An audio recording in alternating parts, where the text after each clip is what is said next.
اعوذ باللہ من الشیطان الرجیم بسم الله الرحمن الرحیم. ګرانو کتونکو دا ټایم کې زه په پېښور روډ باندې ولاړ یم او زه تاسو ته د مناظر ښیم چې انتهایی د اوړو په دکان باندې ډېر زیات رش دی او چې د چا یوه تروړه لګي نو دوه تروړې وړي، د چا دوه لګي نو څلورو پنځه وړي او دا فکر دی ورسره هسې نه چې قات راشي. نو ګرانو کتونکو دا د الله تعالی دا امتحان په موږ راغلی دی. زه ټولو ته ریکویسټ کوم، درخواست ورته کوم چې د الله د رضا دومره ټینشن مه اخلئ، دومره مسله نشته لکه دا څومره چې تاسو په خپل ذهنونو باندې دا مسله اخیستې ده او څوک دوه څوک درې تروړې وړي. نو د قات د لاسه د لوږې د لاسه دا د دنیا په دستور کې څوک هم نه دي راغلي چې د لوږې مقبرې به تاسو چېرته لیدلي وي چې خلک د لوږې نه مړه شوي وي.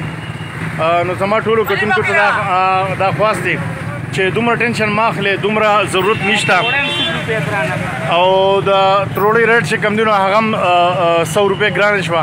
د ملګري نه به تپوس وکړو چې تاله دا تروړه په 100 درکړه، هلکه دا تروړه په 100 درکړه دا په 1100 روپۍ باندې. دا کم وړو دي؟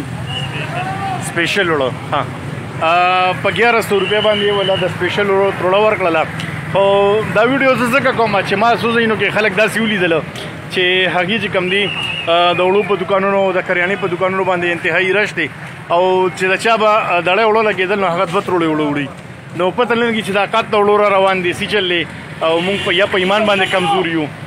نو زما ټولو قوم ته دا ریکویسټ دا درخواست دی چې د خدای لپاره د لوږې مخبري نشته او نه څه دونه مسله شته چې تاسو دا دونه ډبل تروړې وړئ او د چا به 15 کیلو چیني لګېدله نو هغه 20 کیلو او 15 کیلو 10 کیلو چیني وړي.